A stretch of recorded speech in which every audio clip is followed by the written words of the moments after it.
لا إكراه في الدين قد تبين الرشد من الغي فمن يكفر بالطاغوت ويؤمن بالله فقد استمسك بالعروة الوثقى لا انفصام لها والله سميع عليم।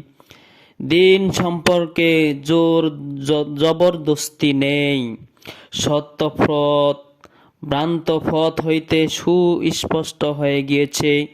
যে তাগুতকে অস্বীকার করবে, অন্যায়কে অস্বীকার করবে, সে আল্লাহ তাআলাকে বিশ্বাস করিবে, সে এমন এক মজবুত হাতল ধরিবে যাহা কখনো ভাঙ্গিবে না। আল্লাহ সর্বশ্রোতা ও প্রজ্ঞাময়। সূরা